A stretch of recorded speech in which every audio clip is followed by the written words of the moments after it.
Hello everyone, this is EGWwrites, the author and creator and voice of Lady Eilean. This audiobook video is a companion piece to the novel Lady Eilean, which is available to read for free at wattpad.com. You can find this book and a handful of others on my profile. To view that, please visit wattpad.com/EGWwrites. Two quick housekeeping notes before we get started. Number one, this book will contain adult content, so listener discretion is advised. Please use headphones or listen privately. Number two, I live in New York City, and as much as possible, will try to edit around city sounds like sirens, car alarms, shouting, traffic, and etc. But sometimes there is no avoiding it. My apartment is a little too small for a recording booth. Thank you for your patience. Now, grab a cup of coffee or tea, snuggle up, and let's read. Lady Eilean, Chapter 29. A night on the ground had done little in terms of rest. True to Callum's predictions, I spent most of the night shivering, or tossing and turning on the thin mattress to find a more pleasant position. I woke groggy and grumpy. Callum and I performed an in-depth check on all the fever patients, followed by a bland breakfast of cold, unseasoned porridge. We packed up our wagon to leave, only after being reassured that no new cases of the fever had developed overnight. Our return trip to the castle seemed to go on for an eternity, so anxious was I to be home.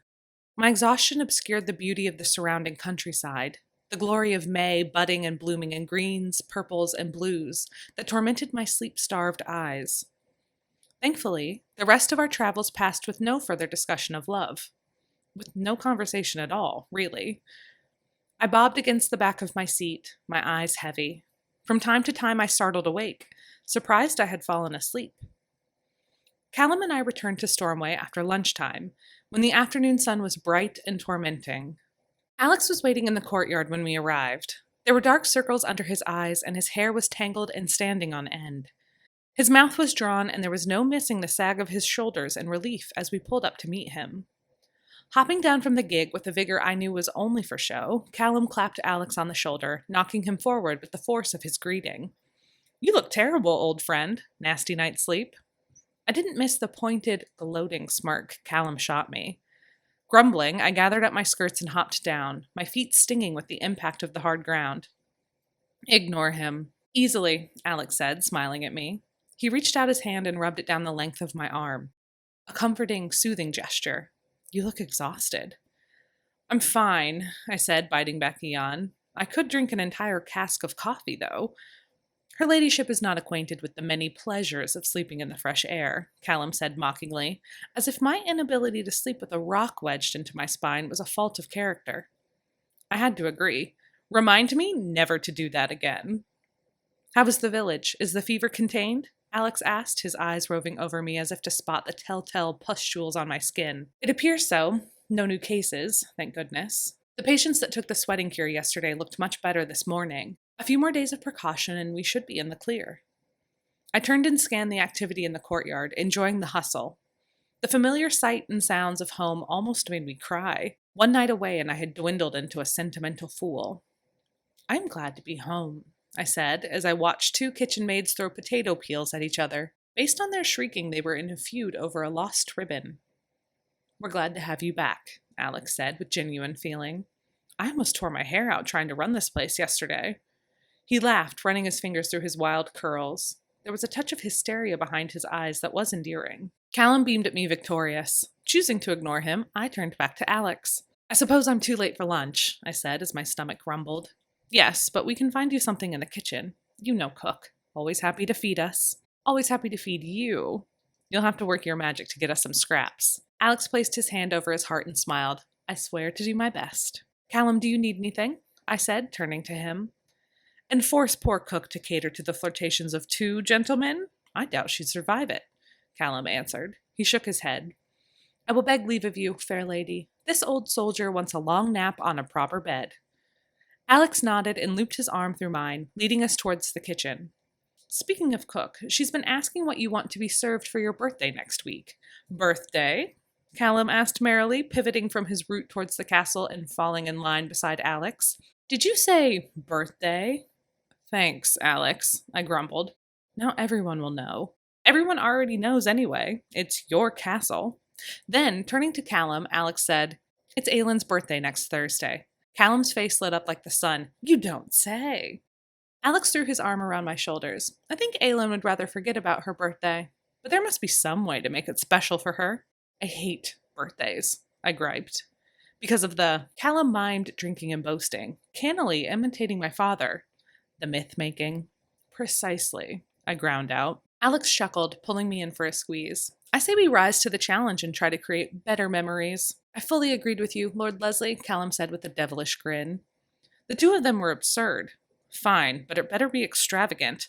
I'll refuse to show up otherwise. I don't think she believes in us, Lord Leslie, Callum said in mock offense. We'll show her, Alex promised with a laugh. God save me, I mumbled. On the dawn of my birthday, the chambermaid informed me that dinner would be served in the great hall. Long accustomed to dining in the kitchen with servants, I appreciated this slight gesture to make my birthday feel special. We've been polishing silver all week, the maid said through a giggle as she swept the ashes in the fireplace. She hummed absently for a while before continuing. Laird McKieran demanded we pull the good plates out of storage. You know, the ones with the gold monograms? I sat up in bed, shaking my head. The extravagance was too much. That's a lot of extra work. Laird McKieran shouldn't be giving you tasks. We don't care, miss. It's been a long time since we had a party at Stormway. Everyone is very excited. I would scarcely call dinner in the Great Hall a party, I said, pulling the covers up over my chest and snuggling back down. Oh no, it's not just— Oh! No, I can't say. The maid's face turned bright red and she bit her lip. Squinting my eyes, I leaned forward. What are you hiding? Her nervous laugh was my only answer, and a prickle of unease settled in my stomach.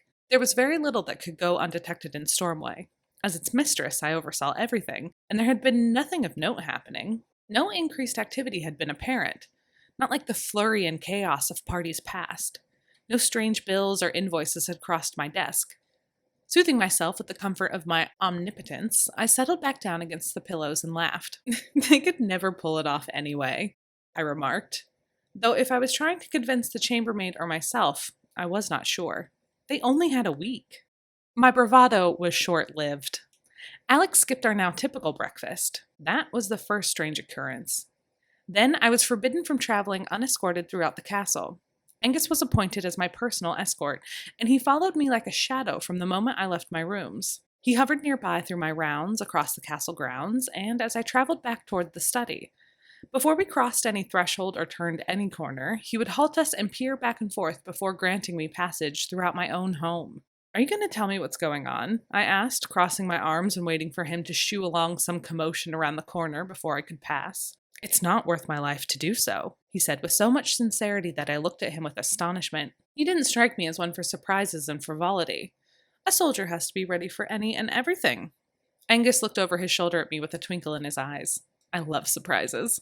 This is a massive waste of my time, you know, I said, exasperated when he allowed us to move down the passageway. It is your birthday, Angus grunted. You shouldn't be working anyway. Have you ever heard of taking a day off? How could I asked dryly. Everyone is behaving so typically. I'm sure all of the work is getting done and I don't have a thing to worry about. Angus clucked his tongue at me, shaking his head. Such an ill-tempered birthday girl. Rolling my eyes, I allowed Angus to guide me into the office at last. Are you going to stand guard at the door too? I haven't ruled it out. Angus scratched his beard and eyed the door cautiously. I won't get kidnapped, I quipped. Security is of the utmost importance, Lady Eilean. I laughed despite myself. He was so earnest it was hard to be too grouchy. Settling in at my desk, I rummaged through loose papers and letters. I wasn't truly interested in work, despite running Angus ragged through my daily rounds. And now I was stuck pretending. Leaning back against my chair, I entertained myself by watching Angus shush and glare at everyone who dared pass the office door. If this was his security for a birthday dinner, I shuddered to think what he was like on a battlefield. After 20 minutes of pantomimed working from me and intense scowling from Angus, a frantic-looking boy ran up to him, gasping for air. "Mr. Angus!" he cried, clutching his side. The boy was around 11 and known to be exaggerated in all of his actions. He was a delightful, fun child, but his panic did not disturb me. Angus squatted down to the boy's level and asked what was the matter. "The roses!" he said before gasping and staggering back, slapping his hand over his mouth. Eyes wide, he made a good show of pretending to notice me at last. I almost wanted to applaud his performance. "Damn it, son," Angus muttered, now throwing himself into the drama with gusto. "Can't you keep your mouth shut?" "I'm sorry, sir. I never thought Lady MacLeod would be in her office." The lie was hardly convincing. Where else would I be? It was an effort not to laugh. "They need you down in the Great Hall. Now!" the boy cried, tugging on Angus's sleeve and pulling him out of the door. "I promise not to go peeping," I called out to my would-be guardian, waving him on with a smile. In less than a minute, Alex and Callum rounded the doorway and entered the room. They smiled like a pair of bandits. "Did it work?" Alex asked. Was Angus upset a surprise was ruined? "How many roses did you order?" I asked, crossing my arms. "And how much do I owe the boy for his virtuosic performance in ridding me of poor Angus?" "Only 40 dozen roses and a gold shell for the tot," Callum added with a shrug. I raised my eyebrows, certain that both statements were a lie. A bill from the florist would have landed on my desk if someone had ordered nearly 500 roses. "1 gold coin seems like a bargain for the pantomime I just witnessed. Someone call the theater and tell them to snatch this kid up at once." Chuckling, I gestured for the men to sit. "Why must you pester poor Angus like that?" He was taking his guarding duties very seriously. "I've not had a second to myself all day." "All part of the birthday fun," Alex teased, sitting down in his usual chair on the other side of the desk. Callum shuffled over to the mantel and leaned on it, running his finger along the shelf as if to check for dust. He smiled at me, all of his teeth gleaming like a naughty cat. "There seems to be a lot of fuss for someone no one has taken time to wish me for," I sniped, toying with them. "Did we forget?" Alex asked, wide-eyed and splaying his hand over his heart. "Surely we did not," Alex said aghast, holding his cheeks in horror. "Not a single birthday wish," I sighed. "You've forgotten the principal focus of the day, it seems." "Me."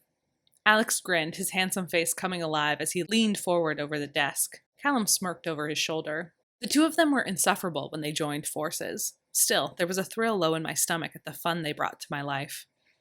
"That's because we were waiting for our gift to be ready," Alex said in a low tone. His eyes danced with merriment. I deadpanned. "Whatever could that be?" "You'll have to go to your rooms to find out. We only tasked Angus with getting you out long enough to get everything ready. An easy enough job, as you are a masochist who refuses to take a day off," Alex batted back. "I have to admit, I thought the ploy would be much harder," Callum said, inclining his head toward Alex. "It seems Lord Leslie truly knows you." There was a mocking flash in his dark eyes, and his grin turned feral. It was an "I told you so" that made me scowl at him. In the week since our camping trip, Callum had been unbearable in pointing out the hints and clues to Alex's supposed affection. My cheeks burned at the insinuation. "What is it?" I asked, dread settling low into my gut as their smiles broadened. "A surprise," Callum said with a wave of his wrist. I looked at Alex for help. He only laughed at my worry. "For one night, just one night, Eilean, try not to be Laird MacLeod. Let us celebrate. Let us spoil you." It was an alarming prospect. Thank you so much for listening today. I hope you enjoyed the story. Subscribe to this channel and click the notification bell to be alerted when new chapters are updated. You can also follow me on Wattpad or Twitter at EGWwrites, where I will also share updates. As always, thank you for being a part of Eilean's journey. We are very glad that you're here. Until next time.